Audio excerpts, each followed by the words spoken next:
নমস্কাৰ আপোনাক স্বাগতম এই মুহূৰ্তত আপোনালোকক লৈ যাম পোনপটীয়া সম্প্ৰচাৰত মুখ্যমন্ত্ৰী ডক্টৰ হিমন্ত বিশ্ব শৰ্মাৰ মন্তব্য এই প্ৰতিবেদনখন চাব পাৰে পূৰ্বতে আমি আপোনালোকক উল্লেখ কৰিছিলো যে এই প্ৰতিবেদনখনৰ যেটো ৰিকমেন্ডেশন এই ৰিকমেন্ডেশনখনক তিনিটা ভাগত বিভক্ত কৰিব পাৰি আৰু তিনিটা ভাগত বিভক্ত কৰিলে ৰাজ্য চৰকাৰৰ এক্সক্লুসিভ ডমেইনত অৰ্থাৎ আমি ইমপ্লিমেন্ট কৰিব পৰা বিষয়বস্তু হল 40টা ৰাজ্য আৰু কেন্দ্ৰ চৰকাৰৰ উভয়ৰে দায়িত্বত থকা বিষয়বস্তু হল 12টা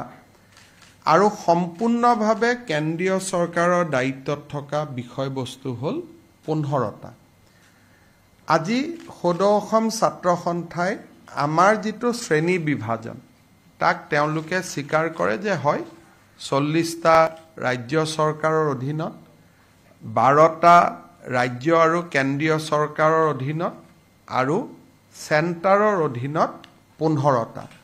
গতিকে প্ৰথম যেটো আমাৰ কাম আছিল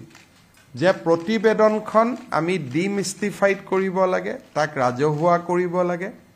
আৰু প্ৰতিবেদনখন ইমপ্লিমেন্ট কৰাৰ ক্ষেত্ৰত কাৰ দায়িত্ব সেইখিনিৰ ওপৰত এটা স্পষ্ট এটা প্ৰতিশ্ৰুতি ৰাইজৰ সন্মুখলৈ আহিব লাগে গতিকে আজি দিনটোত দুটা কাম হল যে এটা প্ৰতিবেদনখন ৰাজহুৱা হল দ্বিতীয়তে প্ৰতিবেদনখনৰ দফা ইমপ্লিমেন্ট কৰিবলগীয়া দফা কেইটা আৰু কোনে ইমপ্লিমেন্ট কৰিব তাৰ বিষয়ে এটা ক্লাৰিটি আহিলে মই পুনৰবাৰ কৈছো যে 40টা ৰাজ্য চৰকাৰে কৰিব চেণ্টাৰ আৰু ষ্টেট উভয়ৰ দায়িত্বত 12টা চেণ্টাৰৰ দায়িত্বত 15টা এতিয়া কেন্দ্ৰীয় চৰকাৰৰ দায়িত্বত থকা 15টা যেটো ৰিকমেন্ডেশন সেই 15টা ৰিকমেন্ডেশনৰ ওপৰত আমি কেন্দ্ৰীয় চৰকাৰক অনুৰোধ জনাম যাতে সদৌ অসম ছাত্ৰ সন্থাৰ লগত তেওঁলোকে কথা বতৰা পাতি এই 15টা ৰিকমেন্ডেশনৰ ক্ষেত্ৰত অগ্ৰগতি লাভ কৰাৰ বাবে চেষ্টা কৰে কেন্দ্ৰীয় চৰকাৰক অনুৰোধ জনোৱাৰ সমান্তৰালভাৱে আমি এটা সিদ্ধান্ত ললো আজিৰ মিটিঙত যে অহা এমাহৰ ভিতৰত ৰাজ্য চৰকাৰৰ অধীনত থকা বিষয়সমূহ আমি কেনেকৈ ইমপ্লিমেন্ট কৰিম তাৰ এটা একচন প্ল্যান আমি এমাহৰ ভিতৰত প্ৰস্তুত কৰি আসুৰ হাতত আমি 25 অক্টোবৰ তাৰিখে অৰ্পণ কৰিম আৰু 25 অক্টোবৰত আসুৰ লগত আমাৰ দ্বিতীয়খন বৈঠক অনুষ্ঠিত হ'ব আৰু আমি যি ধৰণে ৰূপায়ণ কৰিব খুজিছো তাত যদি আসু মূলত প্ৰত্যেকটো পইণ্টত হয়তো এগ্ৰি নহব পাৰে বেলেগ কথা কিন্তু বাই এণ্ড লাৰ্জ যদি আসু এগ্ৰি হয় তেতিয়ালে আমি গোটেইখিনি ইমপ্লিমেন্টেশন এপ্ৰিল মাহৰ ভিতৰত কৰিবৰ বাবে আমি প্ৰচেষ্টা লম আজি মূলত 4টা সিদ্ধান্ত প্ৰতিবেদন ৰাজহুৱা হল দ্বিতীয় প্ৰতিবেদন কোনে কেনেকৈ ৰূপায়ণ কৰিব দায়িত্বসমূহ চিনাক্ত হল তৃতীয় কেন্দ্ৰীয় চৰকাৰৰ দায়িত্বত থকা দফা কেইটা ৰূপায়ণৰ বাবে ৰাজ্য চৰকাৰে আনুষ্ঠানিকভাৱে কেন্দ্ৰীয় চৰকাৰক অনুৰোধ কৰাৰ লগতে আসুৰ লগত এখন বৈঠকত বহিবৰ বাবেও আমি কেন্দ্ৰীয় চৰকাৰক অনুৰোধ কৰিম কেন্দ্ৰীয় চৰকাৰে নিজৰ দায়িত্বত থকা বিষয়কেইটাৰ ওপৰত সিদ্ধান্ত লোৱাৰ সময়সূৱাতে বা তেওঁলোকে যি ধৰণে চিন্তা কৰিব তাৰ সমান্তৰালভাৱে আমি ৰাজ্য চৰকাৰৰ দায়িত্বত থকা সম্পূৰ্ণ 40টা আৰু আংশিক 12টা টোটেল 52টা ডিসিশন আমি ইমপ্লিমেন্ট কৰাৰ দিশত আগবাঢ়ি যাম 25 অক্টোবৰত আমি এটা একচন প্ল্যান দিম যে কেনেকৈ ইমপ্লিমেন্ট আমি কৰিব বিচাৰিছো আৰু যদি সদৌ অসম ছাত্ৰ সন্থা মূলত সন্মত হয় তেতিয়াহলে এপ্ৰিল 2025 আগতে ৰাজ্য চৰকাৰৰ দায়িত্বত থকা 52টা ৰিকমেণ্ডেশ্যন আমি ইমপ্লিমেণ্ট কৰিম ৰাজ্য চৰকাৰৰ লগত থকা 52টা মূলতঃ 3টা শিতানত ভাগ কৰিব পাৰি ভূমিৰ অধিকাৰ ভাষাৰ অধিকাৰ আৰু সংস্কৃতিৰ অধিকাৰ ৰাজ্য চৰকাৰৰ হাতত থকাই 3টা সদৌ অসম ছাত্ৰ সন্থাক আমি এইটো অৱগত কৰোঁ যে বৰাক উপত্যকাত এই কমিটিৰ ৰিকমেণ্ডেশ্যনটো ইমপ্লিমেণ্ট কৰাৰ কোনো অৱকাশ নাই 6 শিডিউল এৰিয়াৰ অথৰিটিয়ে স্বীকাৰ কৰিলেহে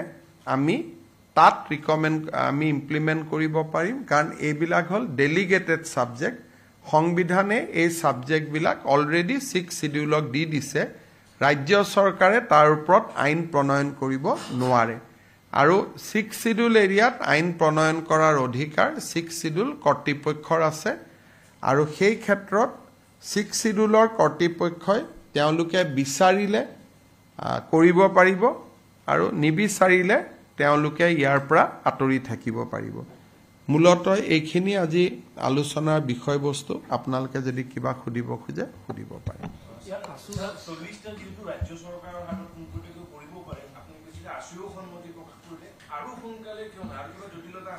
জটিলতা হ'ল আছুৱেতো জানিব লাগিব আমি কেনেকৈ কৰিম গতিকে অক্টোবৰত আজি আমি প্ৰথম উলিয়াই ল'লোঁ যে ৰাজ্য চৰকাৰৰ আওতাত 40টা আছে এতিয়া আছুৱে আমাৰ পৰা বিচাৰিছে যে আপোনালোকে কেনেকৈ ইমপ্লিমেণ্ট কৰিব আমি এমাহ সময় লৈছোঁ 25 অক্টোবৰ আৰু অসম বিধানসভা মাৰ্চতেই বহিব গতিকে সেইকাৰণে এপ্ৰিল আলোচনা কৰাটো প্ৰয়োজন নাই কাৰণ বিপ্লৱ শৰ্মা কমিটিয়ে সকলো সংগঠনৰ সৈতে তেওঁলোকে ইতিমধ্যে কথা বতৰা পাতিছে গতিকে যিখন ৰিকমেণ্ডেশ্যন দিছে বহুত প্ৰায় শতাধিক সংগঠনৰ লগত আলোচনা কৰি যিটো পাইছে তেওঁলোকে সেইটোকে আমাক দিছে আৰু আমি যেহেতু ৰিকমেণ্ডেশ্যনটো 100% মানি লৈছোঁ ৰাজ্য চৰকাৰৰ অধীনত থকা গতিকে আলোচনাৰটো তাত কোনো আৰু নতুনকৈ আলোচনা কৰাৰ অৱকাশে নাই যদি আমি কিবা এটা লেংগুৱেজ কিবা এটা যদি মানিব নোখোজো তেতিয়াহে আকৌ নতুনকৈ আলোচনা কৰিব লাগিব যদি মানিব খোজো তেতিয়াহ'লেতো আলোচনা কৰাৰ কথাই নাই আৰু বিপ্লৱ শৰ্মাৰ প্ৰতিবেদনখন চালে আপোনালোকে গম পাব যে তেওঁলোকে কিমানবোৰ সংগঠনৰ লগত ইতিমধ্যে কথা বতৰা পাতিছে Sir, Aniruddha from Republic TV. Sir, can you say that there has been complete consensus between the state government and the All Assam Student Union regarding this? So far as state government's authority or the subject which is under state government jurisdiction, more or less there is a 100% consensus. However, detail need to be worked out, which will be worked out on 25th October. We are going ahead with a definite timeline. অসমীয়াৰ সংজ্ঞা যেটো বিষয় ওলাই আছিল এই সন্দৰ্ভত আলোচনা কিবা অসমীয়াৰ সংজ্ঞা দুটা সাধাৰণতে অসমীয়া বুলি ক'লে এটা সংজ্ঞা যে অসমীয়াত যোনে জন্ম লৈছে ভাষা সংস্কৃতিক আদৰি লৈছে তেওঁ অসমীয়া কিন্তু অসম চুক্তিৰ 6 নম্বৰ দফাৰ অসমীয়া মানে 1951 চন আছুৱে এটোৱে মানে যে ক্লজ 6ৰ কাৰণে অসমীয়া 1951 আৰু জেনেৰেল আজি বঙালী মানুহ এজন ইয়াত আহিলে মাৰুৱাৰী মানুহ এজন ইয়াত আহিলে ইয়াতে জন্মিলে ইয়াতে ল'ৰা ছোৱালী 3টা 4টা অহা 200 বছৰ অসমত থাকিব অহা 500 বছৰ অসমীয়াত থাকিব তেওঁ অসমীয়া কিন্তু অসম চুক্তিৰ 6 নম্বৰ দফা মতে 1951 চনত জন্মগ্ৰহণ কৰা মানুহে অসমীয়া তাত আপোনালোকে ৰিকমেণ্ডেশ্যনখন পঢ়িলে গম পাব অসমখনক বিপ্লৱ শৰ্মা কমিটিয়ে দুটা ভাগত ভাগ কৰিছে এটা ভাগত 51 চলিব এটা ভাগত 51 নচলে বিপ্লৱ শৰ্মা কমিটিয়ে কৈছে যে পৌৰসভাত 51 নচলে গাঁৱত 51 চলিব গতিকে প্ৰতিবেদনখন আপোনালোকে পঢ়িলে দুটা সংজ্ঞা আপোনালোকৰ সন্মুখলৈকে আহিব যে অসমীয়া অসম চুক্তিৰ অসমীয়া এটা বেলেগ ডেফিনেশ্যন আৰু জেনেৰেল অসমীয়া বুলি ক'লে এটা বেলেগ ডেফিনেশ্যন কিন্তু আমি আছুক এটা কথা বুজাই দিছো যে বৰাক উপত্যকাত ইয়াক সাঙুৰিব নালাগে So Barak Valley will be excluded from the definition of Assamese. Mr. Chief Minister. ৰাজ্য চৰকাৰৰ ৰিকমেণ্ডেশ্যনখিনিত কোনো আইনৰ যুঁজ নাহে কাৰণ ৰাজ্য চৰকাৰৰ অধীনত থকা ৰিকমেণ্ডেশ্যনখিনিত এনেকুৱা আইনৰ জটিলতা নাই এইখিনি কৰিব পাৰে তাত এটা ৰিকমেণ্ডেড আছে যে কলাক্ষেত্ৰক টকা পইচা দিব লাগে তাত আৰু আইনৰ জটিলতা ক'ত জ্যোতি চিত্ৰবনক টকা পইচা দিব লাগে তাত আইনৰ জটিলতা ক'ত গোটেই অসমত যিমান আজিলৈকে নটিফিকেশ্যন ওলাইছে সব অসমীয়া ভাষালৈ অনুবাদ কৰিব লাগে তাত আইনৰ জটিলতা ক'ত গতিকে বহুত ৰিকমেণ্ডেশ্যন আছে য'ত কোনো আইনৰ জটিলতাই নাই আৰু এইখিনি কৰিলে বাকী মানেও ভাল পাব যেনেকৈ তেজপুৰ ইউনিভাৰ্চিটিত সাহিত্যৰথী লক্ষ্মীনাথ বেজবৰুৱাৰ এখন চেয়াৰ স্থাপন কৰিব লাগে ইয়াততো চবেই ভাল পাব গতিকে এইকাৰণে সিদিনাখনো মই আপোনালোকক দি দিছোঁ 52 ৰিকমেণ্ডেশ্যন সকলোতে সংঘাত নাই দুই এটা জেগাত সংঘাত আছে সেইখিনি আলোচনা দি আগবাঢ়িম Mr. Chief Minister, you can give a brief of it in English. Today we have engaged with All Assam Students Union regarding implementation of Clause 6 of Assam Accord. Government of India has constituted a committee under the chairmanship of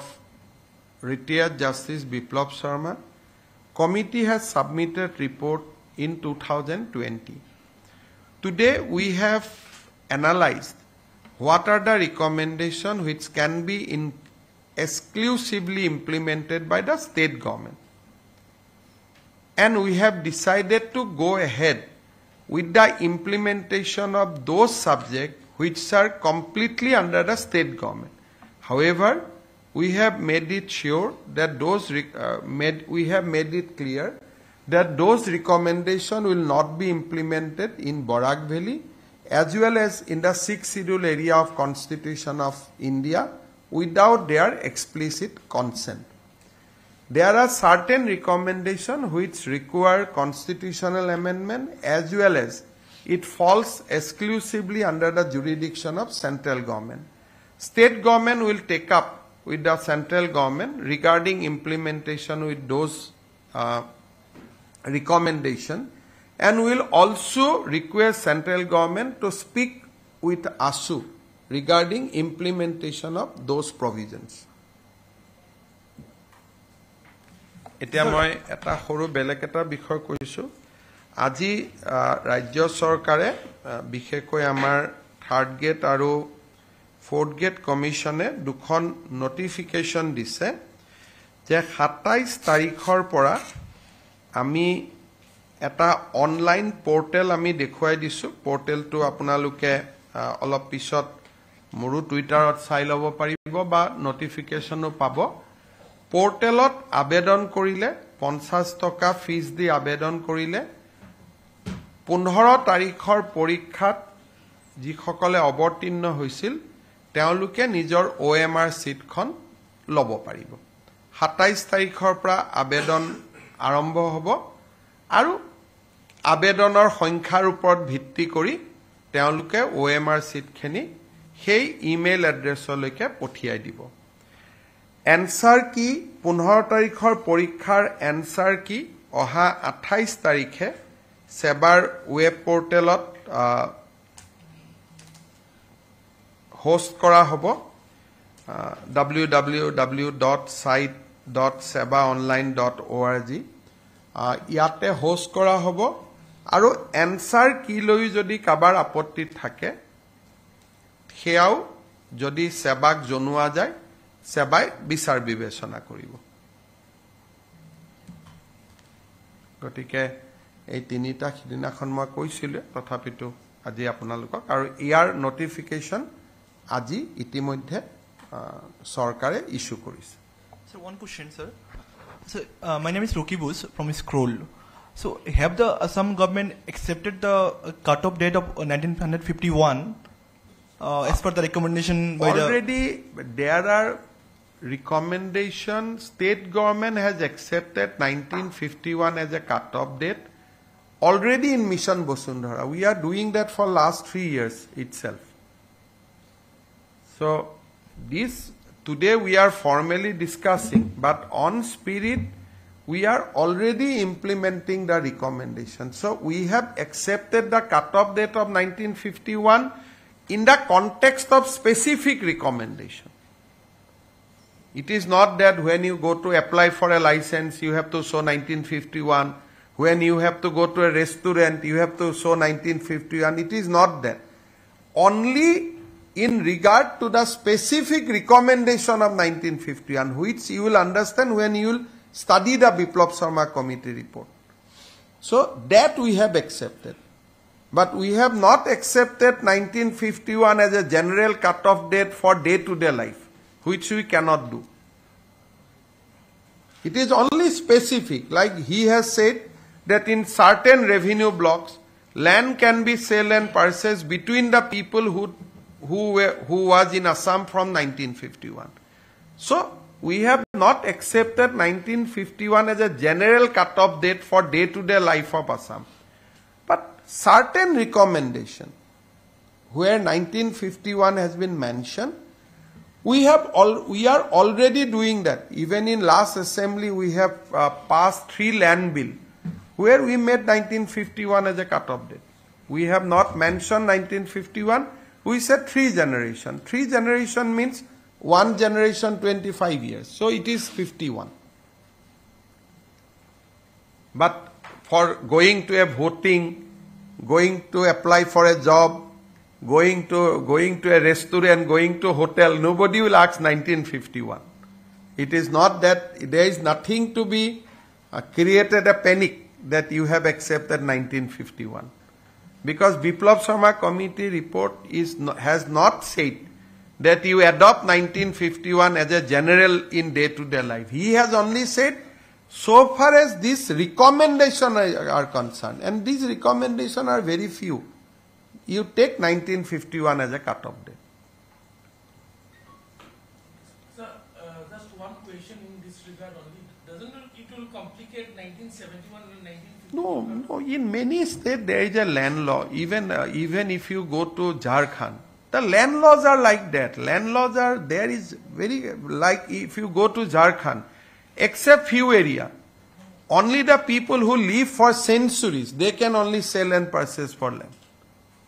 You go to Meghalaya, that law is already Sotanagpur Tenancy Act, Santhal Pargana Tenancy Act, and Himachal Pradesh, nobody can. So these laws are prevalent in our country. These are not anything new laws.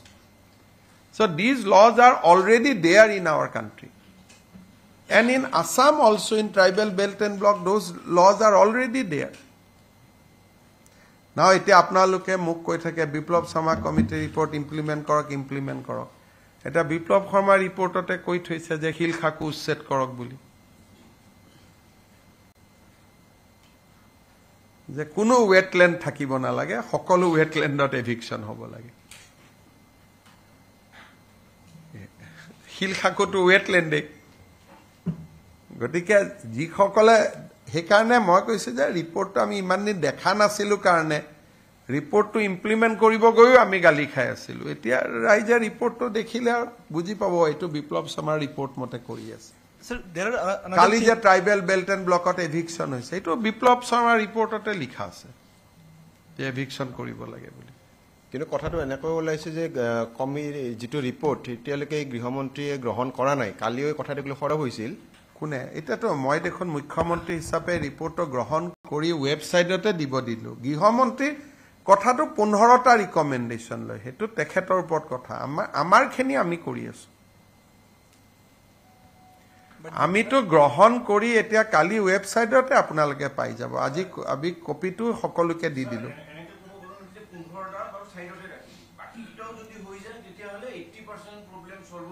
আপুনি total 67 or 52 আমি কৰিব পাৰিম পাৰ্সেন্টেজত কিমান হয় আপুনি উলিয়াই লওক হেতু 67 or ভিতৰত 52 ৰিকমেন্ড কৰিলে পাৰ্সেন্টেজত কিমান হয় মোৰ হিচাপত হেতু 80 মান হ'ব ৰিকমেন্ডেশনৰ গুৰুত্বটোৰ ওপৰত গভীৰতাৰ ওপৰত গভীৰতা হল যে ভূমি সংস্কৃতি ভাষা এইটো ৰাজ্য চৰকাৰৰ গুটেইখিনি আৰু সংসদ আৰু চাকৰিৰ ৰিজাৰ্ভেশ্যন কেন্দ্ৰীয় চৰকাৰ গোটেই ৰিপৰ্টটো আপুনি 5টা ভাগত ভগাব পাৰে ৰাজনীতিৰ অধিকাৰ কৰ্ম সংস্থাপনৰ অধিকাৰ ভাষাৰ অধিকাৰ সংস্কৃতিৰ অধিকাৰ মাটিৰ অধিকাৰ 3টা ৰাজ্য চৰকাৰে কৰিব বাকি 2টা কেন্দ্ৰীয় চৰকাৰ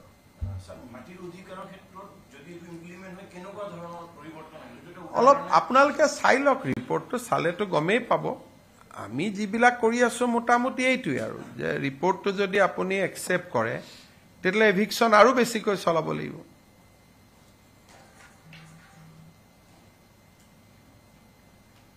আগতে আপোনালোকে কয় হিমন্ত বিশ্ব শৰ্মাই চলাইছে এতিয়া কব কমিটি ৰিপৰ্ট মতে কৰিছে আৰু এটা মনত মানে খুদুৱাই থকা প্ৰশ্ন এটা মানে ৰাইজৰ ওচৰত গৈছে আপুনি আগতে যেতিয়া প্ৰেছমিট দিছিলে এই 52টা ৰেকমেণ্ডেশ্যন ৰাইজৰ কাৰণে মেলি দিছিলে মানে যিটো স্পিৰিট লৈ পেলাই আপুনি গোটেইখিনি কথা ইলাবৰেটলি কৈছে যিটো স্পিৰিট লৈ পেলাই এই কমিটিৰ প্ৰতিবেদনটো দিয়া গৈছিলে যে সুৰক্ষিত হ'ব লাগে খেলৰ নিজৰ স্বাৰ্থ ভৱিষ্যত সুৰক্ষিত হ'ব লাগে ৰাজনৈতিক অধিকাৰ সুৰক্ষিত হ'ব লাগে এই 40টা কৰিলে আমি সেইখিনি কিমান দূৰ যাম নে 12টা আৰু 15টা সেইটো বেছি ওলমি থাকিব নেকি ভূমি ভাষা আৰু সংস্কৃতি এই 40টা কৰিলে মোটামুটি কামখিনি হৈ যাব কিন্তু ৰাজনৈতিক যেটো ৰিজাৰ্ভেশ্যন সেইটোৰ কাৰণে কেন্দ্ৰীয় চৰকাৰ কিন্তু তাকো এতিয়া সেন্ট্ৰেল গভৰ্নমেন্টে কয় যে ডিলিমিটেশনৰ পিছতটো সেইটো আমি কৰিয়ে দিলু এটা ইন্টাৰপ্ৰিটেশনৰ বিষয় যদি আপোনালোকে ডিলিমিটেশনটো চাই তেতিয়ালে ডিলিমিটেশনতটো বিপ্লৱ শৰ্মা কমিটিয়ে ৰিকমেণ্ডেশ্যন কৰাতকৈ পাৰ্চেন্টেজটো ওপৰত আছে এতিয়া যদি ডিলিমিটেশনটোক স্থায়িত্ব দি দিয়ে ৰিজাল্টটো একে হৈ সেইকাৰণে কেন্দ্ৰীয় চৰকাৰখিনি আজি আমি আলোচনা কৰা নাই কাৰণ ইয়াৰ মানুহৰ ভিউ বেলেগ বেলেগ থাকিব সেইকাৰণে কেন্দ্ৰীয় চৰকাৰখিনি কেন্দ্ৰীয় চৰকাৰৰ পৰ্যায়ত আমি চেষ্টা কৰিম যাতে এখন ত্ৰিপাক্ষিক বৈঠক হ'ব পাৰে Sir, my last question, sir. Sir, there are several categories of people now will be there, like post 51, post 71, post 71 to 2014 CA people.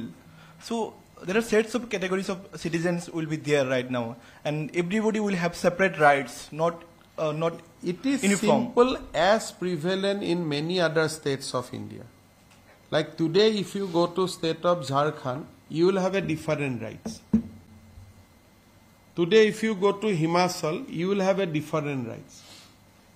So this is not something unique to Assam. It is already accepted practice in entire country that everybody will not have the same rights so far as land is concerned. But right to live is equal. Right to be treated equally, it is all over India, it is the same. But when it is coming to land,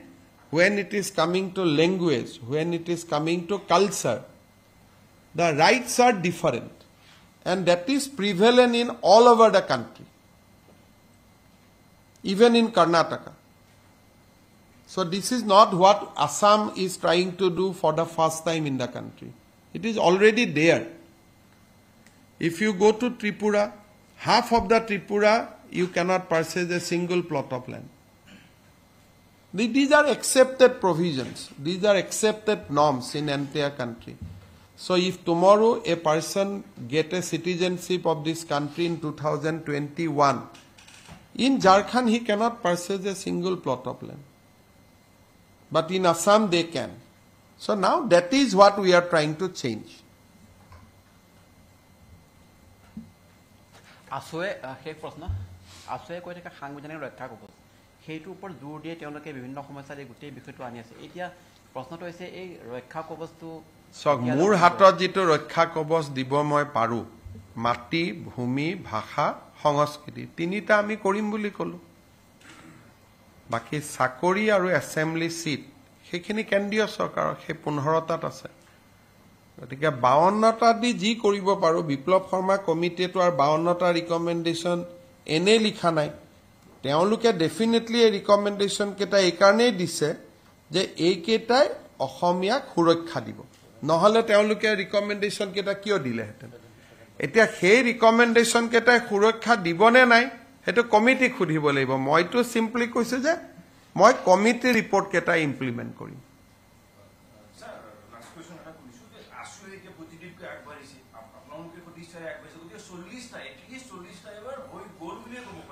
এপ্ৰিলত কৰি দিম বুলিতো কৈ আছো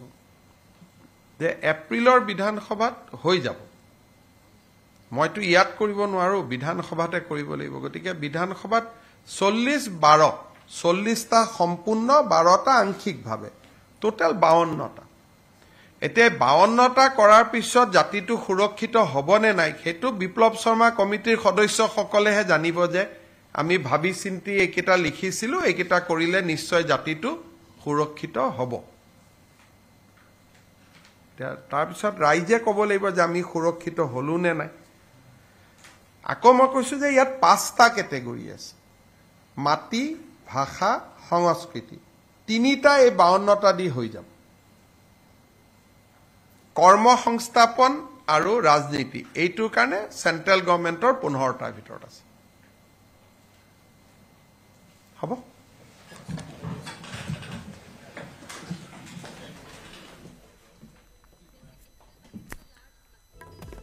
এয়া আছিল মুখ্যমন্ত্ৰী doctor Himanta Biswa শৰ্মাৰ সংবাদমেল বিপ্লৱ শৰ্মা আয়োগৰ প্ৰতিবেদন কাৰ্যকৰীকৰণ সন্দৰ্ভত আছু নেতৃত্বৰে গুৰুত্বপূৰ্ণ বৈঠকত মিলিত হয় মুখ্যমন্ত্ৰী ডক্টৰ হিমন্ত বিশ্ব শৰ্মা অসম চুক্তিৰ 6 নম্বৰ দফা কাৰ্যকৰীকৰণক লৈ এই বৈঠক আৰু আছুৰ সন্মতি লাভ কৰিলে 2025 চনৰ পৰা এই বিপ্লৱ শৰ্মা প্ৰতিবেদন কাৰ্যকৰী কৰাৰ আশ্বাস প্ৰদান কৰিছে মুখ্যমন্ত্ৰী ডক্টৰ হিমন্ত বিশ্ব শৰ্মাই